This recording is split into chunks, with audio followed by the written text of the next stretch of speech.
আল্লাহ সর্বশক্তিমান, জোরে। আল্লাহ সর্বশক্তিমান। আমার ডাইনে বামে উপর নিচে সব জায়গাটায় আল্লাহ বিরাজমান, সব সময় আল্লাহ বিরাজমান।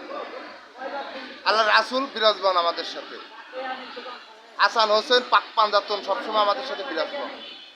360 জন আউলিয়া আমাদের সাথে বিরাজমান সবসময়, সবসময় তাদের সাথে। আমার বাড়ি খুলনা, বাড়ি ফুলবাড়ি গেট, খানজালানি থানা, দিঘির পার। আমার থানাটাও খানজালানি থানা। আমি বাড়ির থেকে এক কাপড়ে বেরিয়ে আসা লোক। আমি বাবা শরফুদ্দিনের হাইকোর্টে 12 বছর করোনার পরে আমি শেষ করেছি, হাইকোর্টে নামাজ পড়তাম। আমার চলাফেরা শাহবাগে, আমার 1 কোটি বাইক নিয়ে আছে। আর হলো আমি রাজকে ঠিকাদারি করি, রাজক।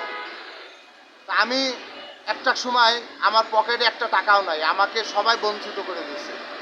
বেসিক্যালি আমি সত্য জিনিসটা বলতে পারি, সত্যই। আমার পকেটে একটি টাকা ছিল, আমি গোলাপ শাহর ওইখানে দাঁড়ায় রয়েছি, ওই পাশটায় আমি দাঁড়ায় রয়েছি। 1 টাকা আমার পকেটে আছে। বিভিন্ন লোক গাড়ির থেকে বিভিন্ন সময় টাকা ফেলায়, আমার তো আর কেউ নাই এই দুনিয়ায়। আমি বাবা গোলাপ শাহর এই পাশে ওই পাশে ডিউটি করি। এক হিন্দু লোক আমার সাথে আমি নন স্টপ ডিউটি করেছি, রাত দিন 24 ঘন্টা বাবা গোলাপ শাহর পার্কে ঘুমাইছি, নৌকায়। তো ওই পাগল, হিন্দু পাগল আমার সাথে 3 দিন রয়েছে। আমি বলছি 3 দিনই তুই কি কামাইছিস? তো ও রাত দেওয়া শুরু করেছে আর ও আমার মারা শুরু করেছে। আমি নগদের বেলটা ধরে টান দিলাম। তাই বাবা গোলাপ শাহ কই, ওরা আমি মাইর স্টার্ট দিলাম। আমারে সবাই মারে সেই জায়গায়, যারা ধান্দাবাজি করে এখানে যারা। তা আমার সবাই পার্কের ভিতরে নিয়ে গেছে। তবে আপনার কি লাগবে? আমার কিছুই লাগবে না। আমার জ্ঞানে আমার বাবা বলছে পাগলে কোনোদিন ঘৃণা করবি না। আমার জ্ঞানে আমি যেটা পাইছি, বলি আল্লাহর এখানে বিভিন্ন লোক মানত করে। কিছুক্ষণ আগে এক মা বলল, একদিন রাত্রিবেলা মাননীয় প্রধানমন্ত্রী এসে 3টে গুলি দিয়েছে। এখানে কত শ্রেণীর মানুষ আছে এটা বলার। আমি পাইছি রাত 24 ঘন্টা এখানে খালি ফজরের আজানের সময় একটু স্তব্ধ হয়। কি হয়? ফজরের আজানের সময় একটু স্তব্ধ হয়। এছাড়া রাত দিন 24 ঘন্টা সারা দেশের মানুষ এখানে আসা যাওয়া করে। এখানে যে যখন সারা দেশের শিয়ানা লোকগুলো এখানে আসে, যে যেরকম সুযোগ পাইলাম ধরে টান দেয়, কেউ কান ধরে টান দেয়, তোরই চলে যায়। এই গুলিস্তানে দোষ হয় এই মাজারের। কেন বাবা গোলাপ শাহ এখানে যে সময় আমরা তো আমাদের জন্মের আগে, আমার বাপদাদা জন্মের আগে ইতিহাস, হোসেন মোহাম্মদ এরশাদ আল্লাহ তাআলা বেহেশত নসিব করুন, উনি নিজেই ভাঙতে আসছে এই মাজার। বুলডোজার ভেঙে গেছে, তার মসজিদ করে যায় মাপ চেয়ে চলে যাচ্ছে। তাহলে কত বড় এটা বড় আউলিয়া। আমি ওই পাশে ছিলাম, এখানে একটা চাপ ছিল। চাঁদের পরে যখন বাড়ি গেছে হেফাজতের যে কর্মীরা, যার মাথার করে বাড়ি শুরু করেছিল। বাবা গোলাপ শাহ একজন 360 জন আউলিয়ার ভালোবাসা, তাদের চরণে আমরা আসি।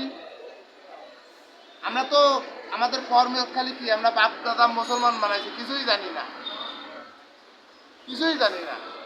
এই যে কালকে রাত্রে বৃহস্পতিবার এক জায়গায় দরবারে আসলে এখানে এই জগতে আসে কিসের জন্য মানুষ?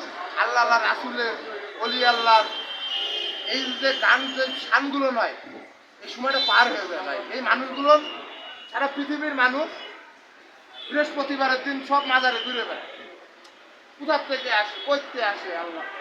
আপনি 360 জন অলির মাজার লাল রেড করেন, দেখেন বাংলাদেশের প্রেক্ষাপটে এই করোনার সময় সারা পৃথিবীর মানুষ কি অবস্থায় রয়েছে। আল্লাহ তাআলা আমাদের ওলি আল্লাহর সোহবতে আমাদের ভালো রাখছে। আমি করোনার পরে বিবাহ করছি, আমার 2টো বাচ্চা হয়েছে।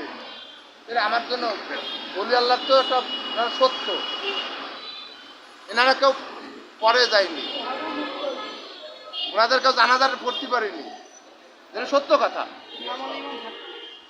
এনারা এইভাবেই চলে গেছে। ওনারা একটা বাড়ি দিচ্ছে, যত বড় হোক ওটা বাড়ি যদি দেন, পঙ্গু হয়ে নগদ চলে যাবেন। বন্ড যারা আছে তাদের এখানে ভাঙছে। 360 জন আউলিয়া, বাবা খানদান আলী, বাবা শরফুদ্দিন, শাহজালাল, শাহপরান, শালি বাবা ওইখানে তো ইয়া হচ্ছে, আক্রমণ হচ্ছে। আক্রমণ আপনার আমি সেই যতবারই না না না না তার দরবারে যে বাড়ি দিয়ে দেও আশেপাশে এরিয়া যারা ভণ্ড যারা ভণ্ডের সাথে ভণ্ডামি হচ্ছে ভাই আমি কি বলছি এই যে গুলিস্তানে সব আচ্ছা যাই হোক, আপনি অনেক কথা বলছেন। আর আজকে এখানে আমরা আমি তো একটা পাগল আমি একটা আপনি একদম আমরা জানি পাগল। এখানে গোলাপশাহ মাজারে এখানে কিছু মানুষ সমাগত হবে, তো এই যাতে গোলাপশাহ মাজারে কেউ ভাঙচুর না করে, তো আপনারা এখানে আসবেন, কিছুক্ষণের মধ্যে এসে এখানে ধরেন সবাই সমবেত হবেন, এখানে প্রতিবাদ জানাবেন যে আমাদের এই যে তারাই আসবে, তারা পঙ্গু হয়ে যাবে। বঙ্গভূমিতে যারা আসবে তারাই পঙ্গু। তারাই নগদ পঙ্গু হয়ে যাবে যা বাড়ি যদি একটা বাড়ি দিয়ে প্রমাণ করে দিক একটা বাড়ি দিয়ে প্রমাণ করে দিক বুঝছি নগদ সে প্রমাণ হয়ে যাবো গা হেফাজতের সময় বাড়ি দিছিল চাঁদের পরে চাঁদ ভেঙে গেছিল যারা এনেছিল তারা দেখছে ওই জায়গাটায় একজনের নিজের মাথায় নিজে বাড়ি দিয়েছে বললাম তো কোথায় মোহাম্মদ এরশাদ ভাঙতে এসেছিল এনে কোন ওয়াবি আসছে এদেশে হেফাজতের সময় তো ভাঙতে পারে নাই, হেফাজতের সময় চাঁদে বাড়ি দিয়েছে যার যার মাথায় বাড়ি দিয়ে রক্ত বেরোচ্ছে তখনই পারে নাই, তখনই পারে নাই, পাগল হয়ে গেছে মেয়ে চাঁদের পরে বাড়ি দিয়েছে বাড়ি দিয়ে কি রওজার সামনে এসে তখনই পারে নাই। রওজার ভিতরে এখন এখন গোপনে করতে চাচ্ছে না এইটাই। যাই হোক, ভাই কথা বললো যে হেফাজতের সময় আসলে পারে নাই, তখন অনেকে বিশাল বিশাল মানুষের জোয়ার ছিল।